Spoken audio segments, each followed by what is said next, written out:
Care Chats. Care Chats with Tanya, Mark, and Nick. Care Chats. Care Chats with Tanya, Mark, and Nick. Grab a mug of care and join us for some Care Chats with Tanya, Mark, and Nick. Yes, please. Well, it's June. It's Pride Month. It is. Happy Pride Month, everyone. It's Tanya, Mark, and Nick. It's funny.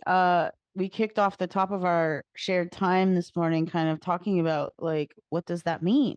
And Nick, could you take us back to what you had broken down around the meaning of pride, the word pride, Pride. Yeah, well, I was thinking about for those of us who have been raised in any kind of Christian spiritual practice or religion, that pride is one of the 7 deadly sins. And, it's something that we're taught not to have, to not feel pride, to not feel. I think they sort of talk about it more as like an inflated sense of ego. But I think that, especially for anyone who's not a straight white man, we have to sort of cultivate that in ourselves. We are shrunken down and oppressed in so many different ways and told all the different ways we're bad or wrong, that we just have low self-esteem and no pride in anything. So, I think especially for queer folks, it's really important to try to counteract that and to cultivate pride, even if it's just personal pride. It doesn't have to be about your sexuality or your gender identity or anything like that. At least to start with, just like being proud of who you are as a person, as a human being. Yeah, I was using El Google, and according to the Google, confidence and self-respect as expressed by members of a group, typically one that has been socially marginalized on the basis of their shared identity, culture, and experience.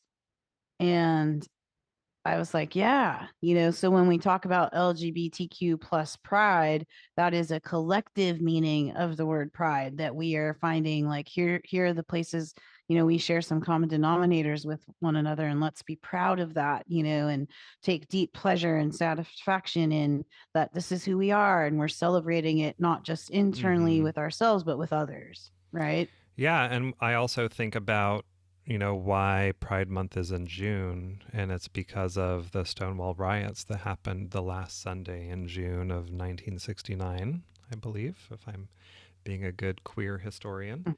Yeah, think about like the people who were there, the people who were, the people of color, the drag queens, the drag kings, the people who were the queer people who were poor in New York then and had to hide. And, they had this little refuge, this haven, and that was their place.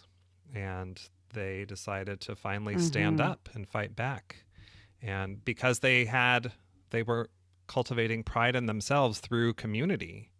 And so they felt like they had the strength and the ability and the support, or the cojones. That's right. That's right. To stand up and fight back for themselves. Yeah.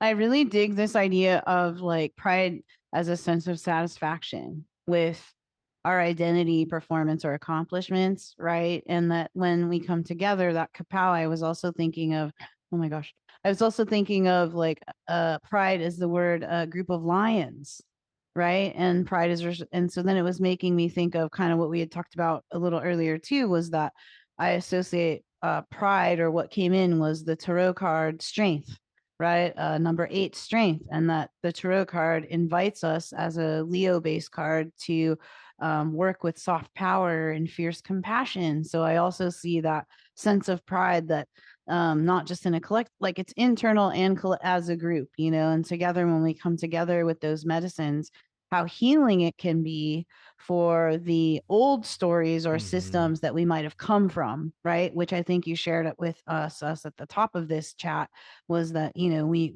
may come from systems that focus more Mm-hmm. on pride being a vice, Yeah. right? Versus a virtue, and something that we, you know, want to explore within ourselves and amongst others. Yeah. And for those who are not familiar with the common imagery of tarot cards, Oh, yes. the strength card is often depicted as a woman Or a person. who, or person, holding a lion, and actually, it almost sometimes it looks like they're holding the mouth of the lion closed, or if it's open, they're sort of like directing it, like Mm-hmm. they have the strength, they have control or power or bravery or courage, whatever that Courage. is, Yeah. to To navigate and move yes, forward. Yep. to navigate and work with and collaborate with the lion and be like, okay, you can have this strength, this power, this Mm-hmm. ferocity, this fierceness, um, but let's direct it in a particular way. In a more Let's have the mindful way, strength. right? Yeah, Yeah. yeah. It makes me think of I'm so glad that you named where Stonewall and all, and it makes me think of all of the folks um who have identified as queer, trans, gender nonconforming, two spirit prior to us being here, and their sense of pride and maybe how that showed up prior to there being events, right? Like, or Mm-hmm. places to gather. Like, it could have shown up in the way they expressed in their dress, you know, or the way that they aesthetically presented themselves. It could be presented in perhaps their work, you know, their writing, their whatever it might be that they are putting out there into the world. So just want to acknowledge those folks who've come before us, you know, and our ancestors and transcestors, and gratitude. Mm-hmm. We are most definitely bringing the pride energy into our first Saturday circle, right? We're bringing that energy. Well, we're bringing it all damn month. Like, let's just be honest. It'll be sprinkled into all of this month's tracks. Pride, pride, pride. Yeah, and it's a very important medicine, I think, for us in these times, during these times when there's such a desire to erase and disappear all marginalized communities in some kind of way. Pride is actually something that we can tap into that is very potent, right? And it Mm-hmm. sends such a potent frequency out to our collective, right? Saying that we're here, we're queer, we're not going anywhere, you know? Mm-hmm. Yeah. Yeah.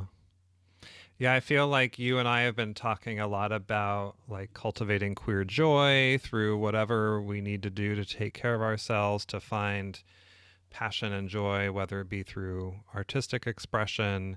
And now I really want to encourage us to take, the ways that we've filled our cup over the last few months with cultivating joy and compassion and care, and bring that with a little bit more, Martian Woo! Aries energy, Chutzpah. fiery, yeah, a little more chutzpah. That Saturn and Aries energy, like we've been talking about, right? Like Yeah. how can we use that, the foundation of queer joy and care that we've been cultivating, and bring a little bit more of that Saturnian Aries energy, particularly this month, to really stand up and shout out. Yeah, and Saturn energies also invite us to organize. So I feel like when we can come together in groups, that's another way of organizing and, you know, being accountable for, you know, and finding.